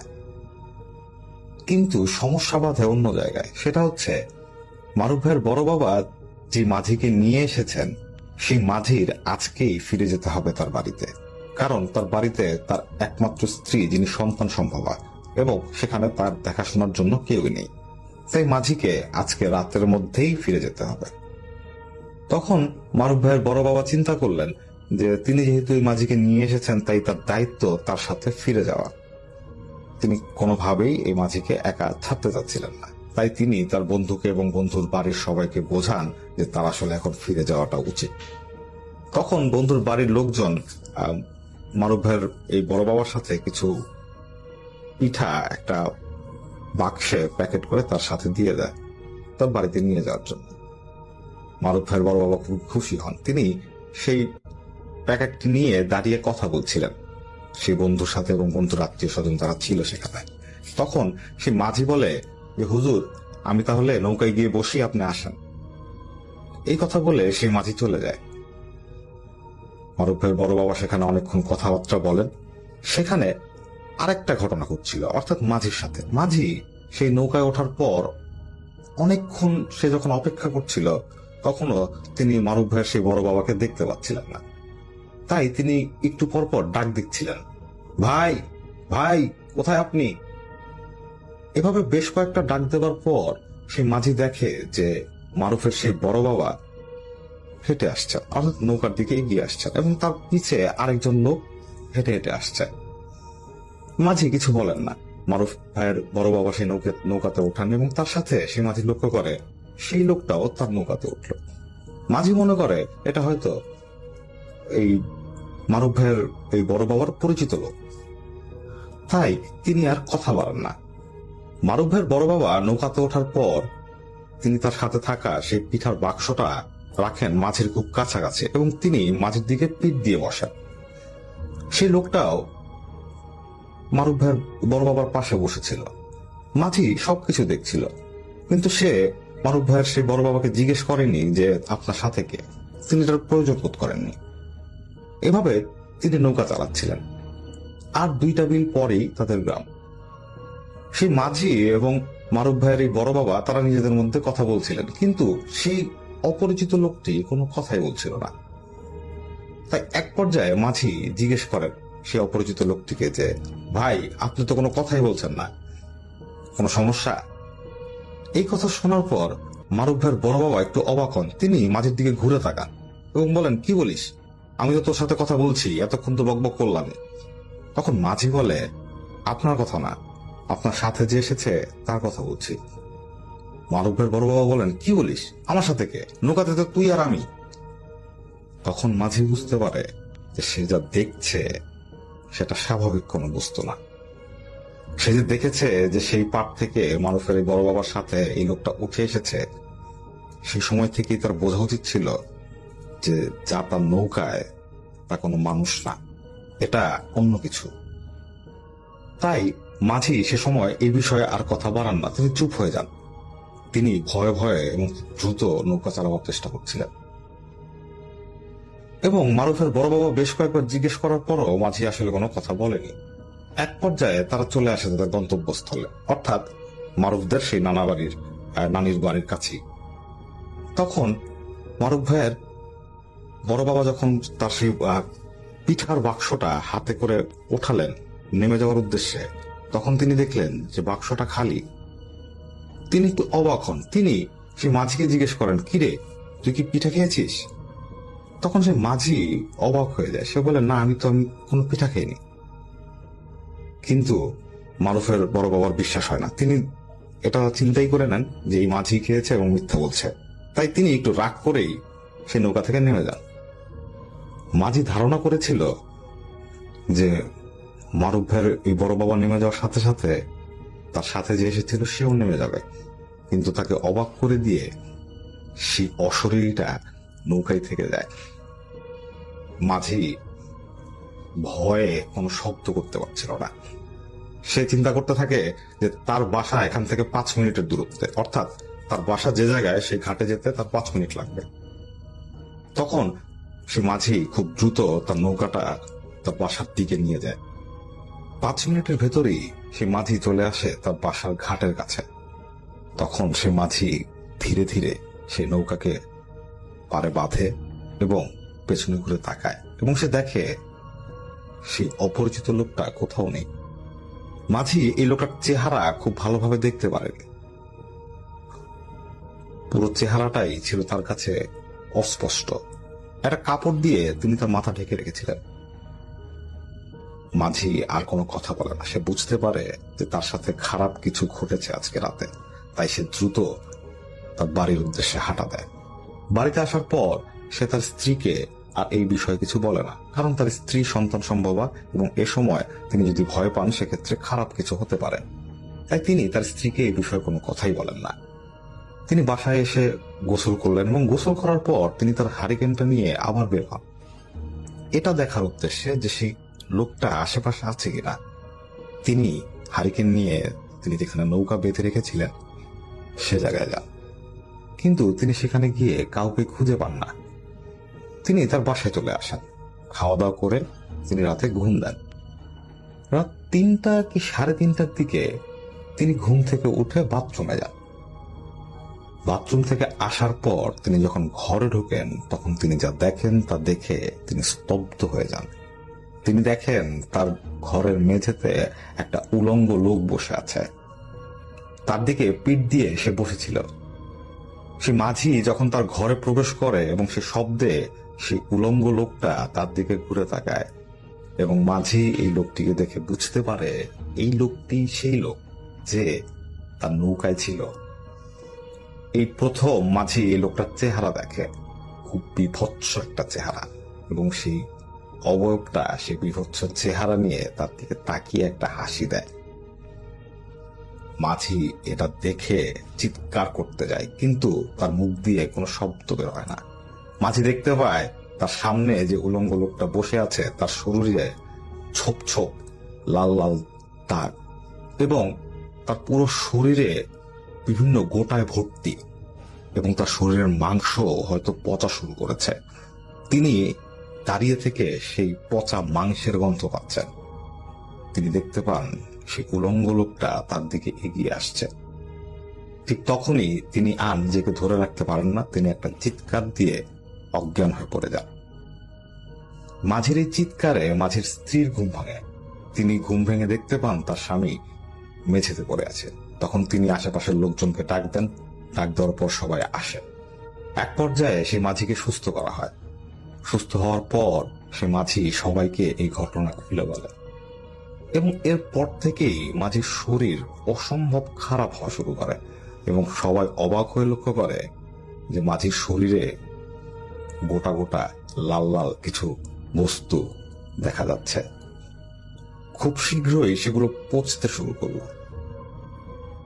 এই মাঝির সারাদিনই নাকে পচা মাংসের গন্ধ লাগতে থাকতই। সে যেদিকেই যেত সেই পচা মাংসের গন্ধ পেত। কিছুদিন পর তার শরীর যখন পচা শুরু করে তখন আশেপাশের সবাই এই গন্ধ পাওয়া শুরু করে। মাঝির স্ত্রী বুঝতে পারছিল না সে তার স্বামীকে নিয়ে কি করবে। তখন সেই মাঝি সেই উলঙ্গ লোককে বিভিন্ন সময় দেখতে পেত। মারুফ ভাইয়ের বড় বাবা মাঝির এই কাহিনী জানতেন এবং তিনি মনে মনে নিজেকে একটু দোষারোপ করতেন, কারণ তিনি যদি মাঝিকে নিয়ে না যেতেন তাহলে হয়তো এই মাঝি সমস্যায় পড়তো না। তাই তিনি প্রায়ই মাঝির খোঁজ খবর নিতেন। মারুফের এই বড় বাবাই একদিন এক হুজুরকে নিয়ে আসেন। সেই হুজুর সেই মাঝিকে দেখে এবং দেখে তিনি কিছু পড়া পানি দেন এবং তাকে বড়ইয়ের পাতা এবং ডালিম পাতা দিয়ে গোসল করাতে বলেন এবং কিছু আমল বলে যান। এভাবে 3-4 দিন চলতে থাকে, কিন্তু সে মাঝির সমস্যার কোনো সমাধান হচ্ছিল না। তার শরীরে বিভিন্ন জায়গায় ফোড়া বের হওয়া শুরু করলো এবং সেগুলো পচে দুর্গন্ধ ছড়ানো শুরু করলো। সেই মাঝির বাড়ির চারপাশে কোনো মানুষ সহজে যেতে পারত না সেই পচা মাংসের গন্ধে। সে মাঝির স্ত্রী খুব কষ্টে তার স্বামীর সাথে ছিল। একদিন রাত 3টা কি 3:30টার দিকে সে মাঝির স্ত্রীর ঘুম ভেঙে যায় তার স্বামীর বঙ্গানির আওয়াজে। মাঝির স্ত্রী যখন ঘুম ভেঙে দেখে তখন সে দেখতে পায় যে তার স্বামী মুখ দিয়ে অদ্ভুত ধরনের শব্দ করছে এবং তার চোখগুলো বড় বড় হয়ে আছে এবং সে সামনের দিকে কিছু একটা দেখছে এবং সে যা দেখছে তা দেখতে অবশ্যই খুবই ভয়ানক। কারণ সে মাঝির স্ত্রী দেখতে পাচ্ছে তার স্বামী চোখ বড় বড় করে ভয়ার্ত দৃষ্টিতে কিছু একটা দেখছে এবং সে খুবই ভয় পাচ্ছে। তখন মাঝির স্ত্রী এগিয়ে গিয়ে তার স্বামীকে ধরে, কিন্তু তার স্বামী তখনই রক্ত বমি শুরু করে। এটা দেখে সেই মাঝির স্ত্রী খুব ভয় পেয়ে যায় এবং সে চারপাশের লোকজন ডেকে নিয়ে আসে। সবাই আসার পর দেখে সে মাঝির শরীর ধীরে ধীরে স্থির হয়ে গেল। কয়েকটা কাঁপুনি দিয়ে সে একেবারের জন্যই চুপ হয়ে গেল, অর্থাৎ সে মাঝি তখন মারা যায়। আশেপাশের লোকজন খুব তাড়াহুড়া করেই ফজরের নামাজের পরপরই সেই মাঝির মৃতদেহ দাফন করে ফেলে। তারা খুবই দুঃখিত ছিল, কারণ এই মাঝি খুবই সুস্থ সবল লোক ছিল এবং খুবই ভালো লোক ছিল। একটা ভালো লোক হঠাৎ করেই তাদের চোখের সামনে ধুকতে ধুকতে মারা গেল। সেই মাঝির স্ত্রী সেই গ্রাম ছেড়ে চলে যায় তার বাবার বাড়ি। ঘটনা এখানে শেষ হয়ে গেলেই হয়তো ভালো ছিল, কিন্তু ঘটনার মাত্র শুরু। সেই মাঝির লাশ 3 জন লোক গোসল করিয়েছিল। তাদের মধ্যে একজনের নাম সোহরাব। এই সোহরাব মারুফ ভাইয়ের নানির চাচাতো ভাই। সোহরাবের বাজারে একটা মুদি দোকান ছিল। সে প্রায় রাত করে বাসায় ফিরত। সেদিনও রাত 8টা কি 9টার মতো বাজে। সোহরাব তার বাজারের দোকান বন্ধ করে বাসার দিকে ফিরছিল সাইকেলে করে। তিনি সাইকেল চালিয়ে যখন আসছিলেন, তখন হঠাৎ করেই একটা নির্জন জায়গায় তিনি একজন মানুষের কান্নার শব্দ শুনতে পান। তিনি একটু অবাক হন, কারণ এই জায়গায় এই রাতের বেলায় কে কান্না করবে। কিছুক্ষণ পর তিনি বুঝতে পারেন শব্দটা তো আসলে কান্নার না, কেউ একজন কষ্টে বোমানির মতো আওয়াজ করছে। তিনি একটু কৌতূহলী হয়ে পড়েন। তিনি সাইকেলটা রাস্তার এক পাশে রাখেন এবং একটু এগিয়ে যান সেই শব্দটার উৎসের দিকে। তিনি যখন এগুচ্ছিলেন, তখনই তার নাকে একটা পচা গন্ধ এসে লাগছিল। তিনি ব্যাপারটাকে অগ্রাহ্য করে এগিয়ে যান এবং তিনি তখন যা দেখেন, সেটা দেখে তিনি সেখানে ভয়ে স্তব্ধ হয়ে যান। তিনি দেখেন একটা গাছের গোড়ায় একজন উলঙ্গ মানুষ বসে আছে, যার সারা শরীরে মস্ত বড় ফোড়া, এবং সেই পচা গলা ফোড়া থেকে বিভৎস গন্ধ আসছে। এবং সেই উলঙ্গ মানুষটা সোহরাবের দিকে তাকিয়ে এগিয়ে আসার একটা ভঙ্গি করে। এটা দেখে সোহরাব সে সময় একটা চিৎকার করে কোনো মতে তার সাইকেলটা নিয়ে বাসায় চলে আসে। বাসায় আসার পর তার বমি শুরু হয়। বাসার লোকজন যখন তাকে কোনো মতো সুস্থ করে, তখন সে তার সাথে ঘটে যাওয়া এই ঘটনাটা বলে। তখন মারুফ ভাইয়ের বড় বাবা বুঝতে পারে যে তার এই ভাতিজা যে লোকটাকে দেখেছে, সেই মাঝিও ঠিক সেই লোকটাকেই দেখেছিল। তিনি একটু ভয় পেয়ে যান। তিনি সেদিন রাতের মতো তাকে কিছু সুরা টুরা পরে ঘুম পাড়িয়ে রাখেন। সোহরাব সেদিন রাতে তার নিজের ঘরেই ঘুমাচ্ছিল। হঠাৎ রাত 2টা কি 3টার দিকে তার ঘুম ভেঙে যায়। ঘুমের মধ্যেই তার মনে হচ্ছিল কেউ একজন তার শরীরে হাত বোলাচ্ছে, খুব ধীরে ধীরে। অনেকক্ষণ ব্যাপারটা ইগনোর করার পর এক পর্যায়ে তার ঘুম যখন ভাঙে এবং সে যখন তার চোখ খুলে তাকায়, সে তার জীবনের সব থেকে ভয়াবহ দৃশ্যটা তার চোখের সামনে ঘটতে দেখে। সে দেখে সেই উলঙ্গ লোকটা তার পাশে দাঁড়িয়ে আছে এবং সে তার পচা গলা সেই হাতটা দিয়ে সোহরাবের সারা শরীরে স্পর্শ করছে এবং পরম মমতায় যেন তার শরীরে হাত বুলিয়ে দিচ্ছে। এই দৃশ্যটা দেখে সোহরাব চিৎকার করে ওঠে। বাড়ির লোকজন চলে আসে। সোহরাব ঘরের দরজা বন্ধ করে ঘুমিয়েছিল। তারা দরজা ভেঙে ভেতরে ঢোকে এবং দেখতে পায় সোহরাব কাঁদছে এবং তার সারা শরীরে লাল লাল ছোপ ছোপ দাগ। সকালবেলায় সোহরাবের প্রচন্ড জ্বর ওঠে এবং তার শরীর বিভিন্ন জায়গা দিয়ে ফুলে উঠতে শুরু করে। লোকজন বুঝতে পারে তার শরীরেও ফোড়া ওঠা শুরু করেছে। এখানে আর একটা ঘটনা ঘটেছিল। সেটা হচ্ছে সোহরাবের সাথে আরো যে 2 জন ব্যক্তি ছিল যারা সেই মাঝির লাশ গোসল করিয়েছিল, তাদের সাথেও এরকম একটা ঘটনা ঘটে। তারাও সেই উলঙ্গ সারা শরীরে ফোড়া নিয়ে বসে থাকা সেই লোকটাকে দেখে এবং তাদের 2 জনেরই শরীরে ঠিক একই ধরনের লক্ষণ দেখা যায়। কিছুদিনের মধ্যেই অবস্থা খুব খারাপ হয়ে যায় এবং সোহরাব আর 2 থেকে 3 দিন পর মারা যায়। তার মারা যাওয়ার কয়েকদিনের ব্যবধানে সেই 2 জন লোকও মারা যায়। এখানে সব থেকে দুঃখের বিষয় হচ্ছে সোহরাব এবং সেই 2 জন লোকের শরীরের বা মৃতদেহের গোসল যারা করিয়েছিল, তাদের সাথেও ঠিক একই ধরনের ঘটনা ঘটা শুরু করে। গ্রামের প্রায় প্রত্যেকটা লোক এই উলঙ্গ ভয়াবহ অবয়বটাকে তাদের গ্রামের বিভিন্ন জায়গায় দেখতে পায় এবং যারাই দেখতে পায় তারাই এই ভয়ানক রোগে কষ্টে ভুগে মারা যায়। পুরো গ্রামে একটা আতঙ্ক ছড়িয়ে পড়েছিল। সেই গ্রামের লোকজন তাদের জীবন নিয়ে খুবই শঙ্কিত ছিল। তারা জানতো না যে আগামীকাল ঘুম থেকে ওঠার পর তারা সেই অবয়বটিকে দেখবে কিনা, বা আজকে রাতে ঘুমাতে যাওয়ার আগে সেই অবয়বটিকে তারা দেখবে কিনা, বা তারা ঘুম ভেঙে তাদের ঘরের ভেতর সেই অবয়বটিকে দেখবে কিনা। এই ধরনের একটা অবর্ণনীয় আতঙ্ক নিয়ে সেই গ্রামের লোকজন দিন কাটাচ্ছিল এবং তাদের প্রিয়জনরা মারা যাচ্ছিল, এবং তারা যেভাবে মারা যাচ্ছিল তা কেউই সহ্য করতে পারত না। গ্রামের লোকজন ততদিনে বুঝে গিয়েছিল যে এটা কোনো অশরীরীর কাজ, তাই তারা বিভিন্ন কবিরাজ, তান্ত্রিক এদের খোঁজ করছিল। কিন্তু হ্যালো লিসেনার্স, আশা করি ঘটনাগুলো আপনাদের ভালো লেগেছে। আমি চেষ্টা করেছি বাছাই করে ঘটনাগুলো আপনাদের মাঝে শেয়ার করার। আমি প্রতিদিনই ঘটনাগুলো বাছাই করে আপনাদের মাঝে একটি করে এপিসোড শেয়ার করার চেষ্টা করি। যদি আমার ঘটনাগুলো একটু ভালো লাগে তাহলে অবশ্যই এই চ্যানেলটি সাবস্ক্রাইব করবেন। আর আপনারা কোথা থেকে এই ঘটনাগুলো শুনতেছেন যদি আপনাদের ঠিকানাগুলো জানান তাহলে আমি অনেক কৃতজ্ঞ হব। তাহলে আমি বুঝতে পারবো যে আপনারা কোথা থেকে শুনতেছেন। এছাড়াও আপনাদের মাঝে যদি কোনো ঘটনা থেকে থাকে তাহলে অবশ্যই আমাদের ইমেলে দেওয়া ঠিকানায় ঘটনাটা পাঠাবেন। তাহলে নেক্সট এপিসোডে আপনার সেই ঘটনাটা আমরা রাসেল ভাইয়ের মাধ্যমে অথবা আমরা নিজেরা পড়ে শোনাবো। তো ভালো থাকবেন, সুস্থ থাকবেন, এই প্রত্যাশায় আজকের মতো বিদায় নিচ্ছি। আল্লাহ হাফেজ। এদের খোঁজ করছিল, কিন্তু কেউই আসলে কোনো ধরনের সমস্যার সমাধান দিতে পারেনি। একবার তারা একজন হুজুরের সন্ধান পায় টাঙ্গাইল। মারুফ ভাইয়ের এই বড় বাবা সাথে আরো কয়েকজন মানুষকে নিয়ে চলে যান টাঙ্গাইল সেই হুজুরকে আনার উদ্দেশ্যে, কিন্তু তারা সেখানে গিয়ে সেই হুজুরকে পান না। পুরো গ্রাম আতঙ্কিত ছিল, তারা কোনোভাবে এই অভিশাপ থেকে মুক্তি যাচ্ছিল। এভাবে আবার বর্ষাকাল চলে আসে। ঠিক তখনই মারুফ ভাইয়ের এই বড় বাবা এক হুজুরের সন্ধান পান। সেই হুজুরের বাড়ি হচ্ছে চিটাগাং।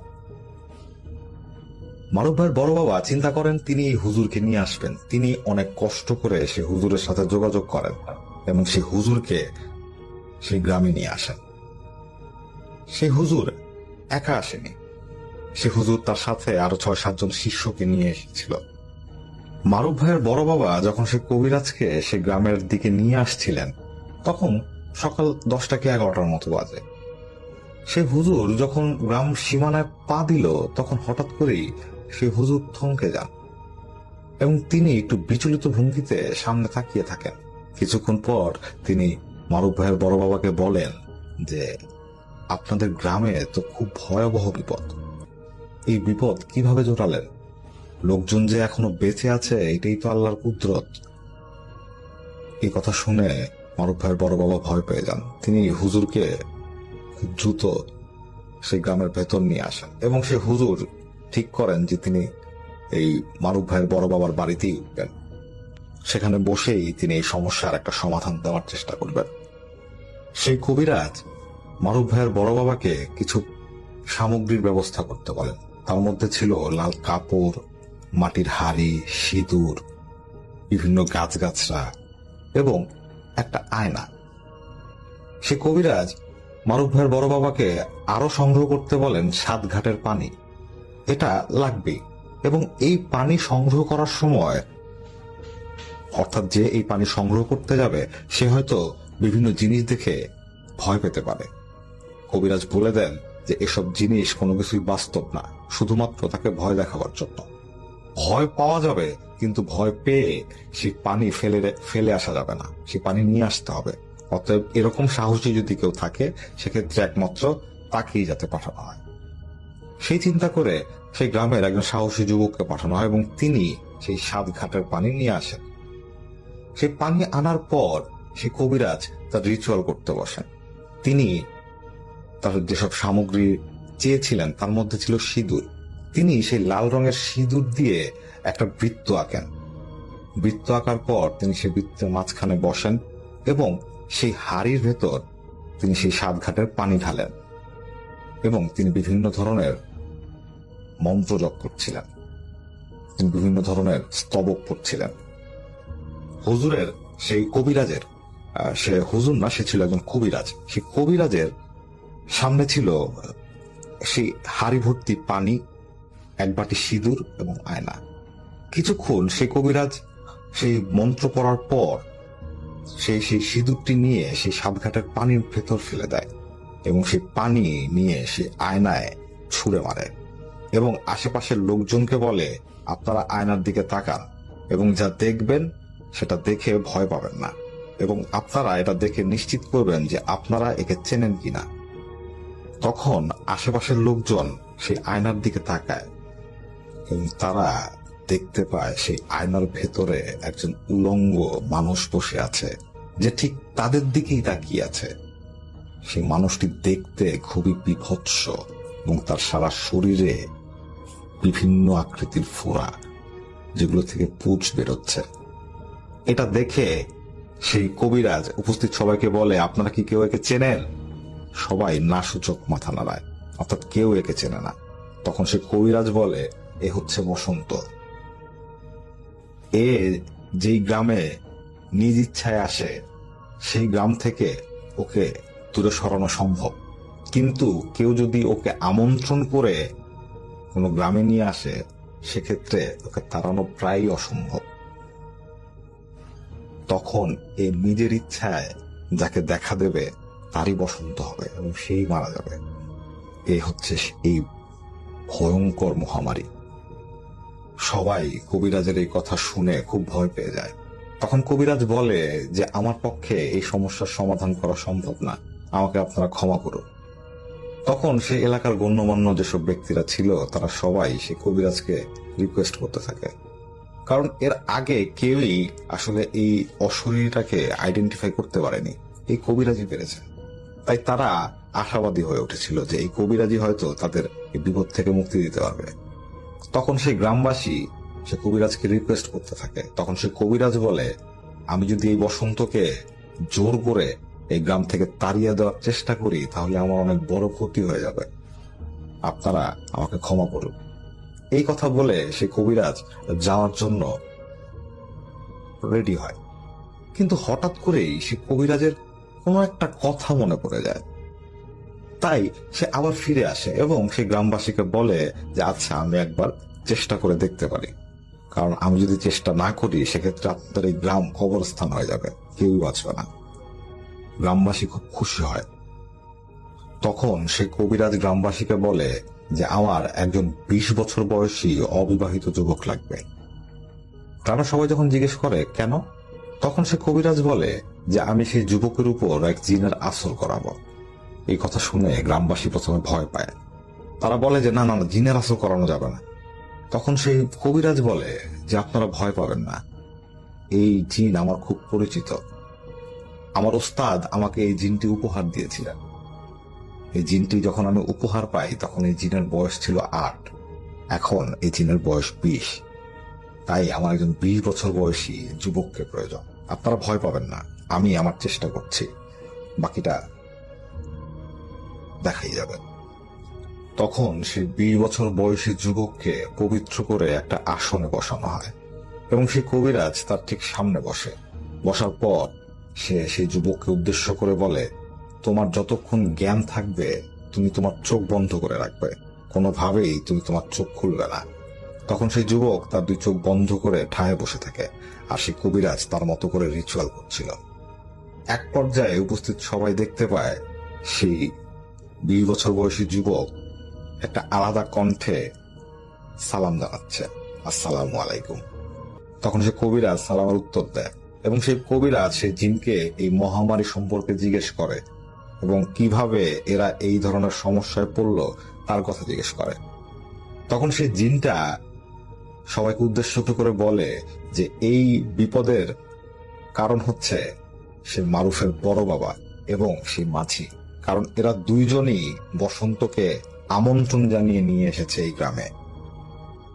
তখন সেই যুবকটা মারুফ ভাইয়ের বড় বাবার দিকে তাকিয়ে বলে, কিরে ভুলে গিয়েছিস কিভাবে নেমন্তন্ন করে ডেকে নিয়ে এসেছিলি তাকে, একসাথে নৌকায় উঠালি, পিঠা খাওয়ালি আর এনে ছেড়ে দিলে এই গ্রামে, কি ভুলে গেছিস?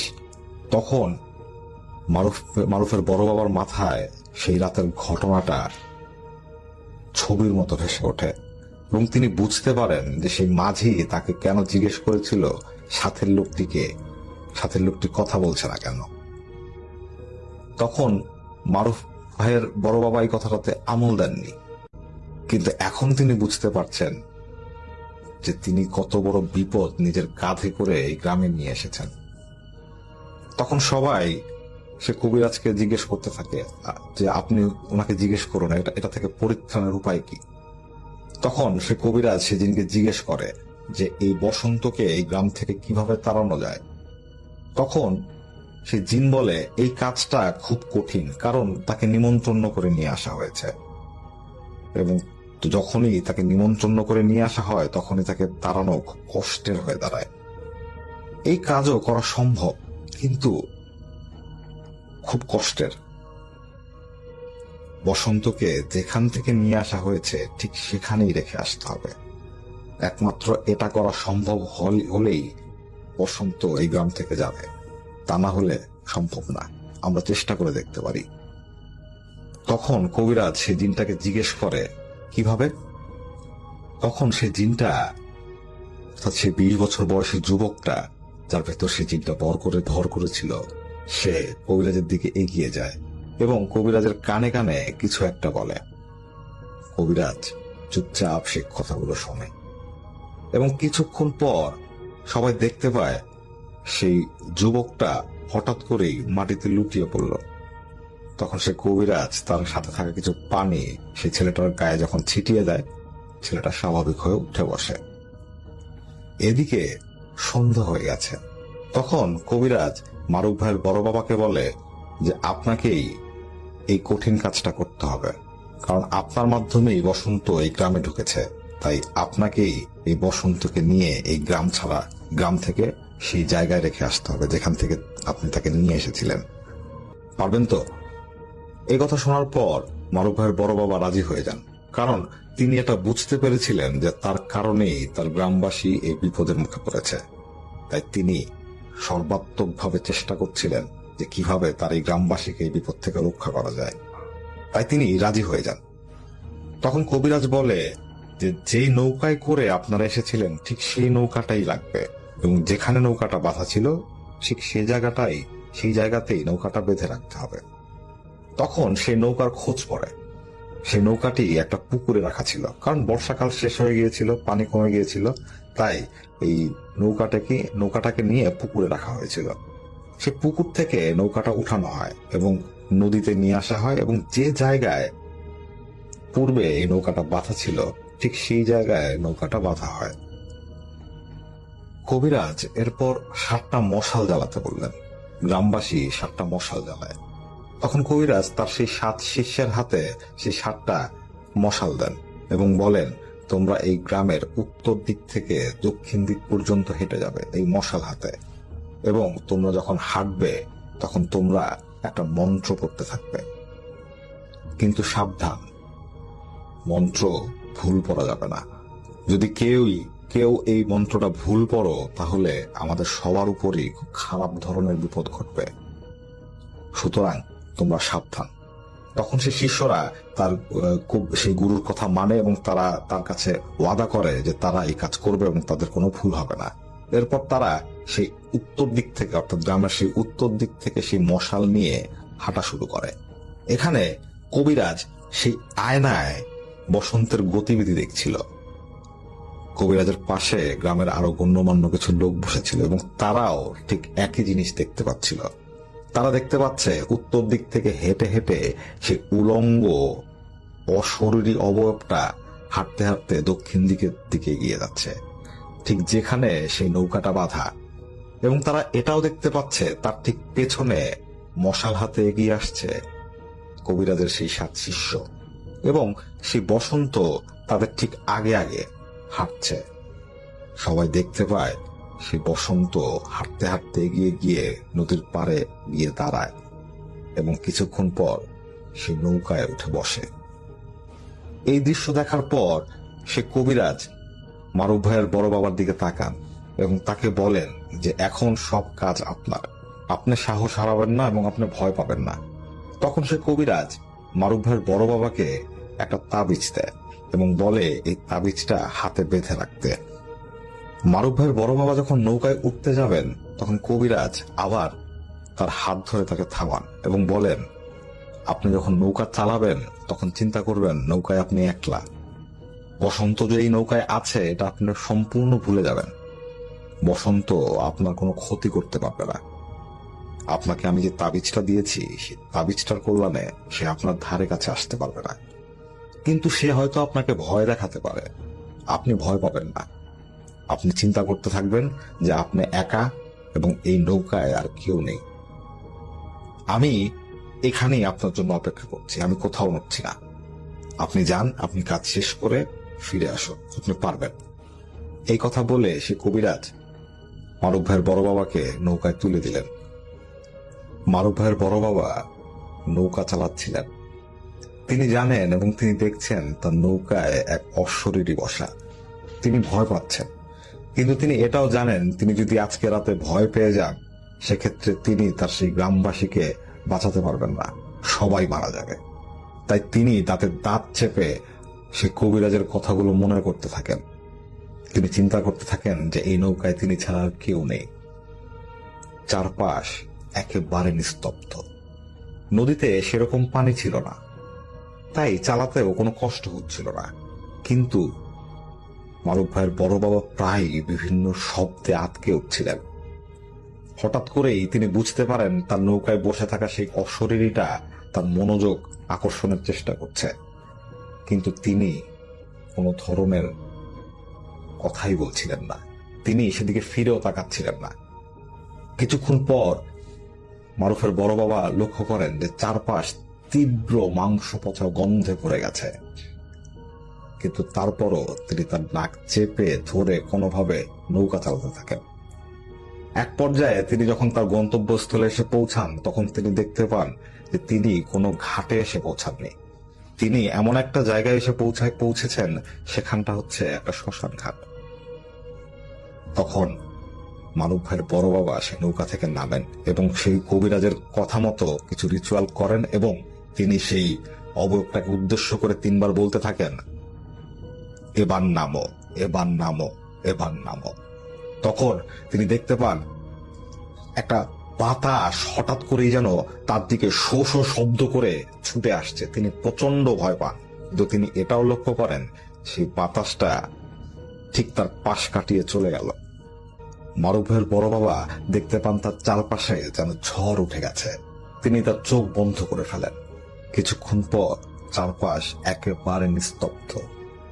তিনি যখন তার চোখ খুলে তাকান তখন তিনি দেখতে পান তার নৌকাটা পানিতে উল্টা করে ডুবানো।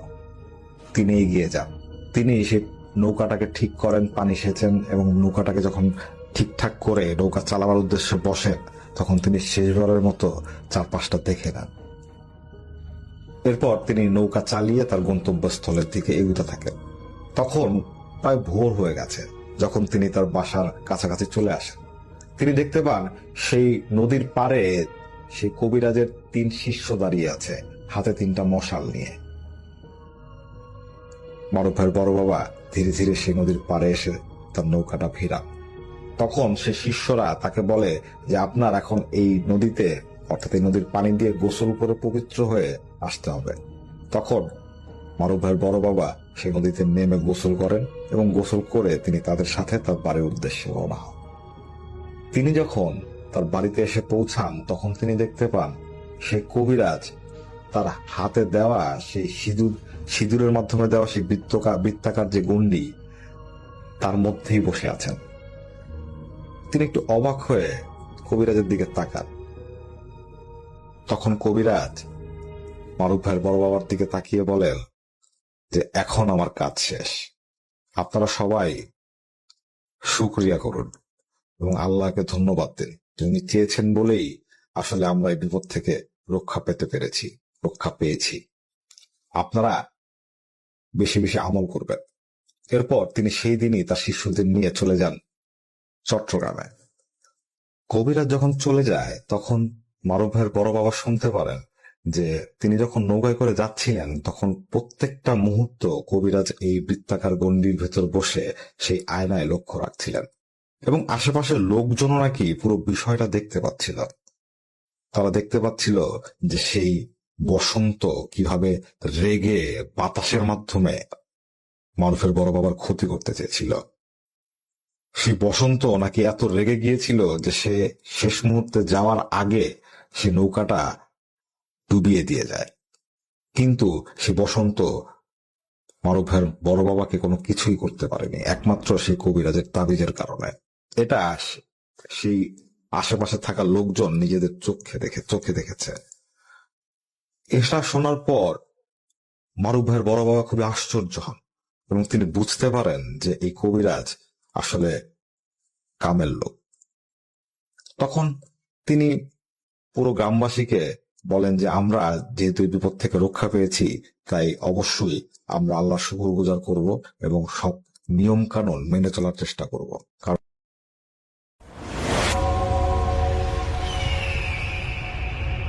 হ্যালো লিসেনার্স, আশা করি ঘটনাগুলো আপনাদের ভালো লেগেছে। আমি চেষ্টা করেছি বাছাই করে ঘটনাগুলো আপনাদের মাঝে শেয়ার করার। আমি প্রতিদিনই ঘটনাগুলো বাছাই করে আপনাদের মাঝে একটি করে এপিসোড শেয়ার করার চেষ্টা করি। যদি আমার ঘটনাগুলো একটু ভালো লাগে তাহলে অবশ্যই এই চ্যানেলটি সাবস্ক্রাইব করবেন।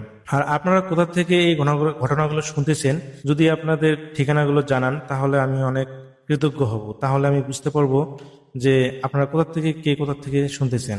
এছাড়াও আপনাদের মাঝে যদি কোনো ঘটনা থেকে থাকে তাহলে অবশ্যই আমাদের ইমেলে দেওয়া ঠিকানায় ঘটনাটা পাঠাবেন। তাহলে নেক্সট এপিসোডে আপনার সেই ঘটনাটা আমরা রাসেল ভাইয়ের মাধ্যমে অথবা আমরা নিজেরা পড়ে শোনাবো।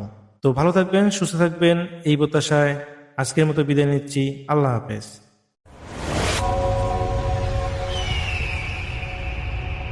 সো মাচ আপনার ঘটনার জন্য আপনাকে ধন্যবাদ। আমরা দেখতে পাচ্ছি যে আমাদের এইখানে আরো একটা ইমেইল আছে, সেই ইমেইলটা আমি একটু পড়ে শোনাতে চাই আপনাদেরকে এবং আশা করছি যে এটাও আপনাদের ভালো লাগবে। এবং আমি এরকম প্রচুর ইমেল চাই, আসলে ইমেল পড়তে অনেক ভালো লাগে এবং আপনারাও পছন্দ করেন আমি জানি, এবং যারা লেখেন তারা খুব চমৎকার করে লেখেন। এরকম ইমেল আমি প্রচুর চাই, প্রচুর, যেটা সত্যি ঘটনা হলে সবাই ভালোবাসেন আসলে। যাই হোক, আমাকে লিখছেন রাসেল ভাই নমস্কার নেবেন, আমি আশু যশোর বিমানবন্দর রোড আরবপুর থেকে লিখছি। আজই প্রথম ভূত এফএমে কোনো ঘটনা পাঠালাম। যদি ঘটনাটি আপনাদের ভালো লাগে তাহলে এই ঘটনাটি সবাইকে পড়ে শোনাবেন। ঘটনায় যাওয়ার আগে কিছু কথা বলে নিলে ভালো হবে। এটা আমার মেজো ভাইয়ের কাকি শাশুড়ির মৃত্যুকে নিয়ে ঘটনা। তারা আমাদের পাশের জেলাতেই থাকেন, কারণবশত জেলাটার নামটা বললাম না। মূল ঘটনায় যাবার আগে কিছু কথা বলে রাখি। আমাদের হিন্দুদের মৃত ব্যক্তিকে যারা শ্মশানে নিয়ে যায় তাদেরকে কাঠোরে বলে। আর আমাদের মারা যাবার 11 দিন থেকে শ্রাদ্ধের বিভিন্ন আনুষ্ঠানিকতা আরম্ভ হয়। 12তম দিনে মহাভোজের আয়োজন হয় এবং 13তম দিনে কীর্তন ও প্রার্থনা হয়। আর মহাভোজের দিন মৃত ব্যক্তির আত্মার উদ্দেশ্যে নিমন্ত্রণ করা হয়। ঘটনাটি ঘটে 10 নভেম্বর 2017 তারিখ শুক্রবার। মৃত ব্যক্তির ছিল নানান ব্যাধি, যেমন কিডনি নষ্ট হয়ে যায়, গ্যাসের সমস্যা, তার শরীরের ভেতরে অধিকাংশ জিনিসই নষ্ট হয়ে যায়, আরো অনেক সমস্যা যা ডাক্তারের হাতের বাইরে চলে যায়। আমরা সবাই জানতাম যে তার মৃত্যু অবধারিত। একটু বলে রাখি, তাকে বারান্দায় একটি খাটে থাকতে দেয়া হতো এবং সাথে বাড়ির অন্য সদস্যরাও থাকতো। হঠাৎ 10 তারিখ সকালে তিনি পরলোক গমন করেন। সমস্ত বাড়িতে এক অন্যরকম পরিবেশ। দূর দূর থেকে আত্মীয় স্বজনরা বাড়িতে এসে জমা হচ্ছেন। যথারীতি সব কাজ শেষে তাকে শ্মশানে নিয়ে সমাধিস্থ করা হয়। বাড়িতে আস্তে আস্তে লোকের সংখ্যাও কমে যায়। চারিদিকে থমথমে পরিবেশ। কেবল তার মেয়েরা মায়ের শোকে আর্তনাদ করছে। মৃত ব্যক্তি মারা যাবার আগে তার বোনকে আসতে বলেছিলেন দেখবে বলে, হয়তো কোনো কারণে সে আসতে পারেনি, কিন্তু মারা যাবার পর সে এসেছিল। সেদিন রাতে ওই খাটেই তার বোন এবং মেয়ে ঘুমায়। এত সময় সব ঠিকঠাক চলছিল। রাত বেড়ে ঘড়ির কাঁটা যখন আনুমানিক 2টার দিকে, তখন হঠাৎ ঘরের চালে খুব জোরে সোরে একটা আওয়াজ হলো, যেন কেউ চালে ইট মারছে। এতে মোটামুটি সবাই জেগে গেছে, কিন্তু সবাই যে যার মতো চুপ করে শুয়ে থাকে। ওই আওয়াজটাকে কেন্দ্র করে সবাই কেমন যেন ভীত হয়ে যায়। ঠিক তখন থেকেই আরম্ভ হয় অস্বাভাবিক ঘটনা। প্রথমে বারান্দায় শোয়া সেই বোনের গায়ের থেকে আপনা আপনি কম্বল বারবার পড়ে যাচ্ছে। কেমন যেন অন্যরকম অনুভূতি হচ্ছে তার।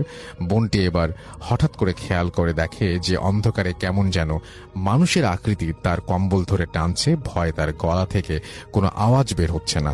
অনেক চেষ্টা করেও সে কিছুই করতে পারছে না। এক পর্যায়ে ওই আকৃতিটা কম্বল দিয়ে তার গলা চেপে ধরেছে। ঠিক তখনই সে যা দেখে, তার জন্য সে প্রস্তুত ছিল না। সে দেখে যে তারই মারা যাওয়া বোন পুরো সুস্থ অবস্থায় তাকে গলা টিপে ধরেছে এবং প্রচন্ড অন্ধকারে তার ওপর চাপ দিচ্ছে। আর কিছু সময় এভাবে থাকলে হয়তো তাকে আর জীবিত ফেরত পেতাম না। এমন সময় থাকা অন্য মহিলাটির গায়ে তার হাতের স্পর্শ করলে সে কিছুটা স্বাভাবিক হয়। তার সাথে এই পর্যন্ত তার পাশে মৃত ব্যক্তির এক মেয়ে তখনও ঘুমাচ্ছিল। এবার তার কাছে ওই আকৃতিটা যেয়ে বসে এবং তার মাথায় হাত বুলায়। যে মৃত ব্যক্তির বোন অসাড় হয়ে দেখে, কিন্তু সে কিছুই বলতে পারে না বা করতে পারে না। এটাও বলে রাখা ভালো যে ওই মহিলা তার ছেলে মেয়েদের খুব ভালোবাসত। তিনি নিজের ঔষধের টাকা দিয়ে ছেলে মেয়ের বউয়ের জন্য গয়না বানিয়েছিলেন। তারপর থেকে বাড়িতে সবসময় থমথমে পরিবেশ থাকতো। ঘটনা এখানেই শেষ হয়নি, এবার আরো রোমাঞ্চকর কিছু ঘটনা ঘটে। এবার শ্রাদ্ধের দিন বাড়ি ভর্তি সব লোকজন নিয়ম অনুসারে সব কাঠুরেদেরকে নিমন্ত্রণ করে মহাভোজে অংশগ্রহণ করার জন্য। আর সেই সাথে ওই মৃত ব্যক্তি ও অন্য প্রয়াত ব্যক্তিদের নিমন্ত্রণ করা হয়েছে। তাদেরকে সময় দেওয়া হয়েছে রাত 9টার সময়। রাত 8:30 মধ্যে সব কাঠুরে চলে যায়। খাবার পরিবেশন করা শেষ। মৃত ব্যক্তির এক জামাই উপহাস করে বলে, আরে মরা মানুষ কি কখনো খেতে আসে নাকি? আচ্ছা, আমি আজ দেখব কিভাবে ও এসে ভাত খায়।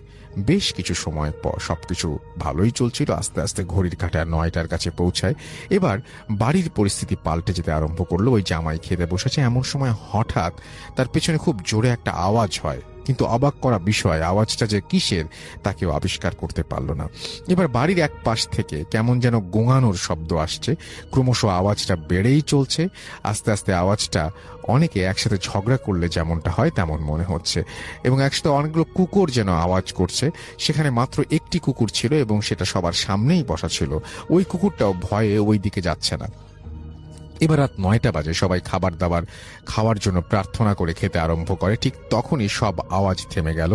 এবার যা আরম্ভ হলো, ওই পাশ থেকে সেখানে নিমন্ত্রণ করা হয়েছে সেখান থেকে কিছু অস্বাভাবিক শব্দ শোনা যাচ্ছে। অনেকটা মাংসের হাড় চিবানোর শব্দ, কটর মটর, সবাই এই শব্দ শুনতে পারছিল। তখন মৃত ব্যক্তির স্বামী ভাবে যে আসলে এটা কিসের আওয়াজ, সত্যিই কি সে এসে খাবে? তো তিনি ওই পাশে আস্তে আস্তে করে দূর থেকে তাকায়। তাকানোর পর সে যে দেখে, আমাদের সবাইকে হতবাক করে দেয়। সে তার মৃত স্ত্রীকে দেখতে পায় এবং সে সেখানে খেতে বসেছে। সেখানে মৃত ব্যক্তিকে নিমন্ত্রণ করা হয়েছিল সেখানে, এবং এটা তিনি শুধু দেখেননি, বাড়ির অন্য লোকেরাও দেখে এবং বাড়িতে যত লোক ছিল তারা সবাই প্রচন্ডভাবে ভয় পেয়ে যায়। এভাবে বিভিন্ন ভীতিকর পরিবেশের মধ্য দিয়ে কাটে সারা রাত। তারপর থেকে আর তেমন কিছু ঘটেনি। এখন পর্যন্ত সবই ঠিকঠাক আছে। মৃত ব্যক্তির আসার প্রমাণ পাওয়ার জন্য ওই জায়গায় পাতলা করে মাটির প্রলেপ দেওয়া হয়, যাতে কেউ আসলে তার পায়ের ছাপ পড়ে যাবে। পরের দিন সেখানে পায়ের ছাপ পাওয়া যায়, মানুষের মতো পরিপাটি হয়ে খাওয়া ও অনেক নমুনাও পাওয়া যায়। এবং আমি নিজে না থাকলে হয়তো কখনো বিশ্বাস করতাম না এটা তাদের বাড়ির মধ্যে ঘটে যাওয়া ঘটনা। এবং অনেকে বিশ্বাস করতে পারেন এবং বিশ্বাস নাও করতে পারেন, কিন্তু আমি নিজে এই ঘটনার প্রমাণ। ভালো থাকবেন। কিছুদিন আগেও আবার একটা ঘটনা ঘটছে, সময় করে লিখে পাঠাবো। তো এই ঘটনাটাই তিনি লিখেছেন এবং থ্যাংক ইউ ভেরি মাচ আপনার ঘটনার জন্য। আপনাকে অনেক ধন্যবাদ। চমৎকার কিছু ঘটনা নিয়ে, চমৎকার কিছু অতিথি নিয়ে আবারও ফিরে আসবো। সেই পর্যন্ত সবাই ভালো থাকুন, সুস্থ থাকুন, সুন্দর থাকুন। মোস্ট ইম্পর্টেন্টলি ফুর্তিতে থাকুন। টাটা।